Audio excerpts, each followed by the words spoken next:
Uy, may toxic dito ha, at nakakulong siya sa isang bote. Actually, parang hindi 'to isang bote, para ito yung pantakip ng ulam. So, whatever the case may be, I do see someone here na stuck at meron ditong mga parang iniinom siya here 'no, 'yan. Parang, this person here is actually giving me the vibe na toxic. So, you're dealing here with someone who is 102% toxic siyang tao, 'yan 'no. At dahil nakakulong siya diyan sa lalagyanan ng ulam o bote man 'yan, nakikita ko rito nitong person na 'to 'no is parang, puwedeng matagal na siyang ganyan na toxic or parang, siya yung klase ng energy na ano, hindi maka-move on, okey? Doesn't have to be love life. I think hindi siya mabilis maka-move on sa kahit na anong sitwasyon. Parang dinidibdib niya, gano'n. Tingnan natin, anong nangyari rito? Sino 'yun? Ang hirap kaya ng may binibitbit kang mabigat sa loob mo, 'di ba? Tsaka yung ano, yung inis, galit, pagkadismaya, mga negatibong pakiramdam, hindi talaga yan nakakatulong. Kaya kung sino man 'to 'no, I think nasa-stuck siya sa gano'ng klase ng mindset, gano'ng klase ng thinking, or gano'ng klase ng feeling, yan. Okay, so let's see.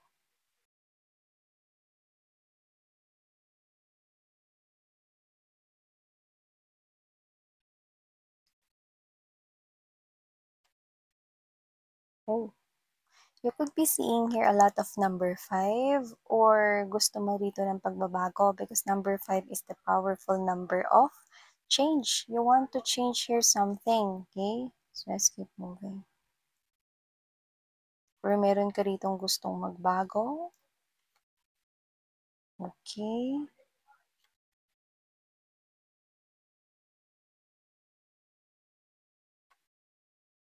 You're appearing here as the Queen of Swords energy. Oh, nice. Wow, you've got the crown right here. Wow. So I'm seeing right here a lot of healthy opportunities or healthy offers right here when it comes to money. Pero maaring ito ay hindi sunod-sunod na dumating or medyo ma ano yung agwat ng pagdating nila, no? Parang hindi ganoon kalapit sa isa't isa pero nakikita ko na may swerte or meron ditong luck or luck na paparating sa'yo. So, nakikita ko dito mga babes 'no, that this reading right here, as what I'm picking up, this is someone here na maaaring friend mo or maaaring actually parang kakarating nga lang nito sa buhay mo 'no. Actually immature yung binubuga niya ditong messages 'no or energy.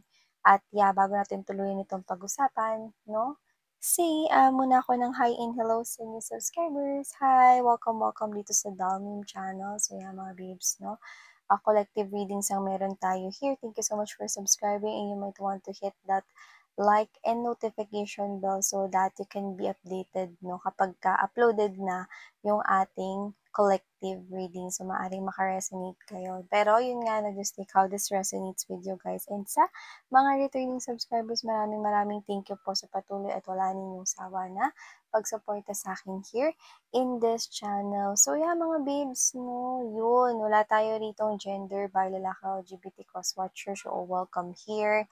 You can flip roles if you want, but I do pick up that this is not flippable. Alam mo, ang ganda ng energy na binubuga mo rito, no, at I like your energy ha, because you know, nakikita ko rito, meron ditong dumating sa buhay mo. Pwedeng yung iba recently lang tong dumating sa buhay mo, na lumalabas to bilang friend. Actually, I do pick up that this is not a romantic energy, but this is somewhat a new friend or bagong dating lang sa buhay ninyo, bagong kakilala, excuse me. Yung iba you're not even close, puwedeng matagal mo na siyang kakilala pero you're not even close right here, pero nakakaloka, ang dami niya ritong hanash.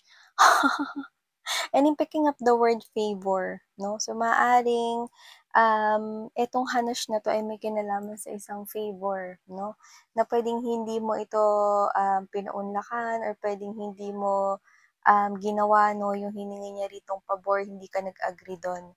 Nakita ko rito na may posibilidad na blinock niya ikaw sa social media or may pag-block dito ng communication or pag-block dito sa SIM card, cellphone, or any means of communication, 'no? So, nakikita ko rito 'no, na this person here is creating some kind of a drama dahil lang sa hindi mo sinunod or hindi mo ginawa 'no, yung hiningi niya ritong pabor or baka humingi siya rito ng tulong about something here pero maaaring, ni-reject mo ito.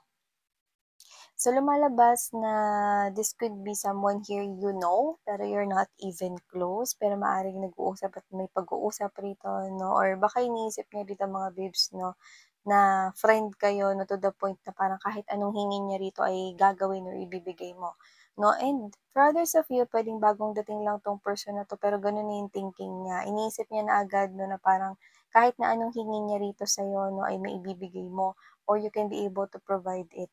'Yan. So, nakikita ko rito may pag-uusap rito. So, puwedeng nagkakaroon rin dito ng parang baka nakasama mo na siya sa pag-bonding moments, baka kasama siya 'no, sa isang family outing 'no, or outing kind of thing 'no, yung mga ganyan 'no. Na-mention ko yung family outing, so maaaring jumoin na rin siya 'no, sa isang reunion. Reunion yung pinaka na-pick up ko dun sa family outing 'no. So, um, puwede siyang lumalabas na na kakilala ng pinsan mo or friend ng friends mo or yung friends mo, may mga friends kasi tayo na minsan ini-invite rin ng mga parents natin 'no, na, "Uy, sama kayo, pupunta kami sa beach." And try to pick up right here 'no, that this, is someone here na puwedeng kasama rin dun or baka nakilala mo 'to sa isang occasion 'no, and dinala siya dun. Whatever the case may be, gano'n. Eh, and dami niya ditong sinasabi, ang dami niya ditong sinabi sa'yo 'no, na parang, lumapit siya sa'yo, humingi siya ng tulong, humingi siya ng pabor 'no, pero maaring ito ay ni-reject mo 'no. Pero ang ganda ng energy mo, okey? So, parang ikaw 'to, lumalabas ka bilang Queen of Swords energy. Tahimik ka lang 'no, pero nakakatusok. Para ka ritong matinik na rosas 'no, sitin mo 'yan 'no, parang ikaw 'to na bahala kayo. Basta hindi ako magbibigay rito ng kahit na anong, dahilan para maapektuhan ako ng kahit na anong negativity sa paligid ko. 'Yan 'no, this is you, you're not in for drama. So this is you 'no, nagfo-focus ka dito with the Eight of Pentacles energy together with this, King of Swords. I do pick up na meron ka ditong kakaibang pag-focus sa mga dapat mong i-prioritize 'no, sa sarili mo, sa personal mong buhay 'no, at may nakahang na mga, individuals 'no, sa likuran mo. So this is you, the Queen of Swords right here 'no, is hindi nagpapaunlak ng drama-rama sa hapon. So hindi mo entertain rito 'no, ang kahit na anong drama rito 'no. Mga hindi magagandang sitwasyon at hindi magagandang mga, um, energy sa paligid mo. So kapagka kinat ka nila sa buhay nila 'no, or kinat nila yung communication sa'yo, ikaw 'to na hindi mo sila chine-chase or hindi mo sila hinahabol, parang ikaw 'to na bahala ka diyan. May mga interesante at mas interesante pa akong bagay na gagawin sa buhay ko on paano pa ako rito mai-improve at paano pa rito mapapabuti ang aking personal na buhay 'no. So hindi ka rito nagbibigay ng kahit na anong pakialam sa mga energies rito na nagde-drain sa'yo. So, hindi ko naman sinasabi na um, parang nagiging greedy ka 'no, na parang nagiging selfish ka rito 'no.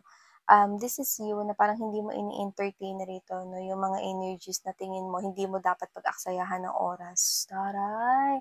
Actually, I like your energy 'no, tama kayo diyan. Alam mo ako bilang bilang isang ano, normal na human being 'no, wala muna dito sa reading na 'to 'no, or hindi mo na bilang isang energy reader 'no. Ako bilang isang normal na na person 'no, living in, human being world 'no.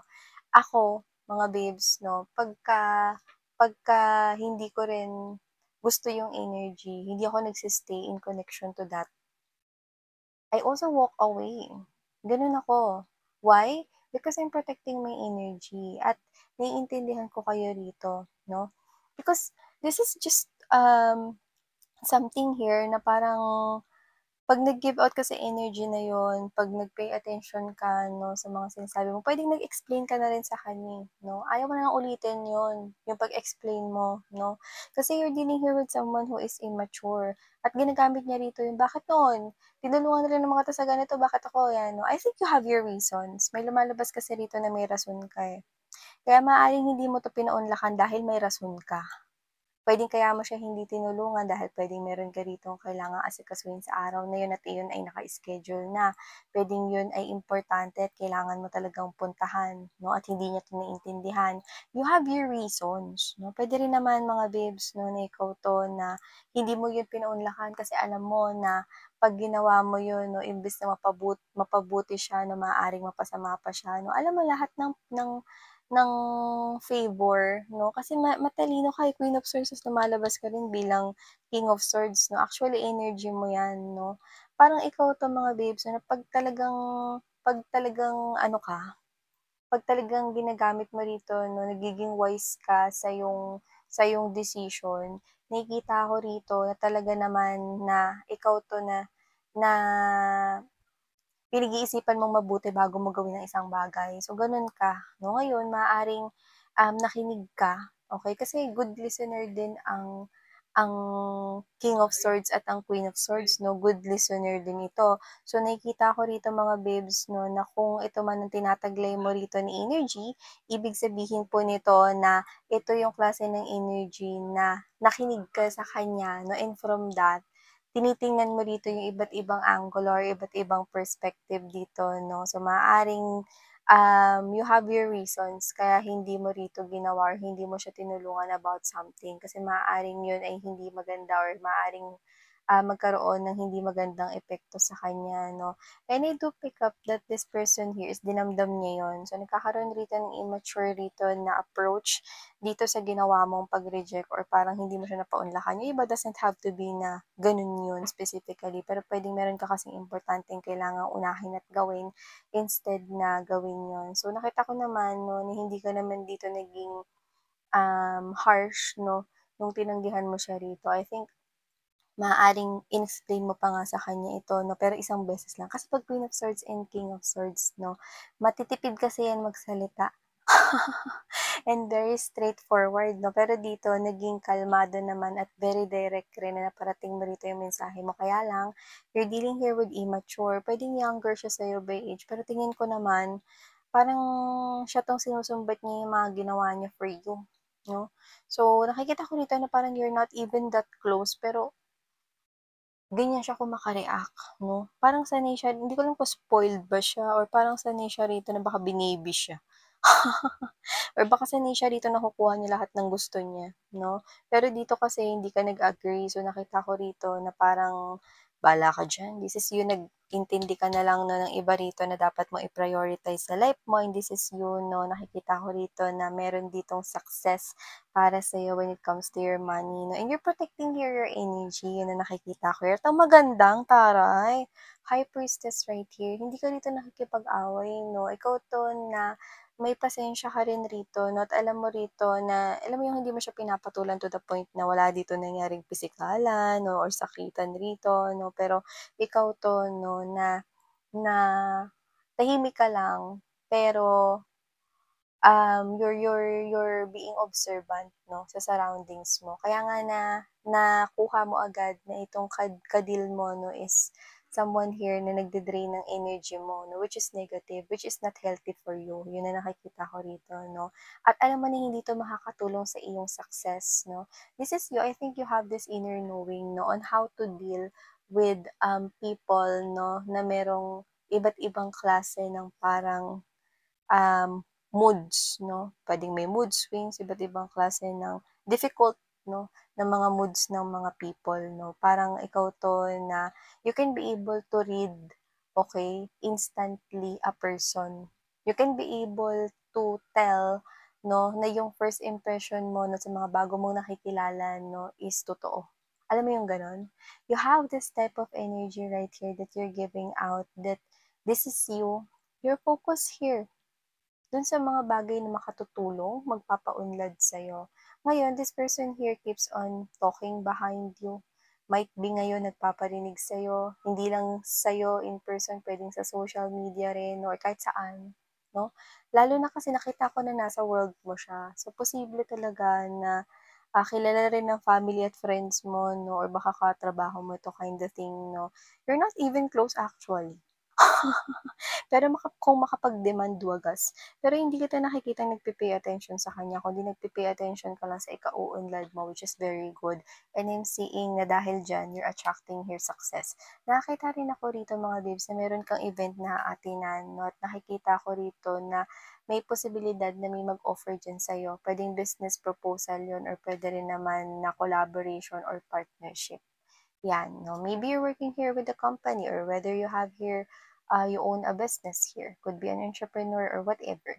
But I'm seeing na meron ka ditong specific na okasyon na pupuntahan at puwedeng may makilala ka ron na puwedeng makipag-partner up sa iyong business or puwedeng, mag-offer sa'yo 'no, ng magandang opportunity when it comes to your career or job. So, what I'm picking up. And a lot of money is about to maaani mo here, 'yan 'no. Nine of Coins energy, nakikita ko dito a lot of money will come your way and you can be able here to buy something expensive. So, ibig sabihin, maraming pera ang paparating sa'yo. So, i-look forward mo na yan. No? Dahil dito sa ginagawa mo, no, na parang ikaw to, hindi ka takot rito, no, na mawala ang isang energy kung i-drain ka lang naman nun. No? Parang ikaw to, no, hindi mo kailangan dito ng maraming kakilala or maraming kaibigan para mabuhay. Only few people, pero totoo sa'yo, enough na, 'di ba? So, wow, very good dahil diyan ang taray king na king 'no, at queen na queen ang datingan mo rito 'no. Yes, parehas mo ini-embodies yung Queen of Swords at King of Swords energy dito sa reading na 'to 'no. Pero if we're talking about the love life here, I think, kung meron ka man ka-in relationship right now, that person is very serious sa'yo and you know that. And I'm picking up, no, that you are both serious in taking this connection to the next level here. So, nakakita ko dito ng partnership na you are both wise and intelligent, no, sa pag-approach ng mature, no, mature approach ng inyong ginagawa, no, hindi lang sa relationship na to, kundi sa inyong life together. And if this person hasn't entered your life yet, like wala kang kadil na ganon, I think you're attracting here also someone like your energy, your King of Swords or your Queen of Swords energy, your divine counterpart. And I do pick up that this person here is na-attract mo siya because you know how to deal with life. Yan, no? And this person here, tuloy-tuloy lang siyang ganyan sa'yo. Pero mapapagod din siya diyan, 'no, na makipagbangayan 'no, at mainis 'no. Siya lang naman ang naiinis dito, hindi mo naman siya binibigyan rito ng atensyon, dinidedma mo lang siya at ini-snub. So, yeah 'no, dahil meron ka ritong ibang bagay na dapat na asikasuhin at i-prioritize, kaya sa ilaan ang kanyang ang oras mo diyan sa tao na So, yeah, ito ang mga mensaheng nakuha natin here for ya guys. Thank you so much, Collective. Sarang Hey, Love and Light. 안녕.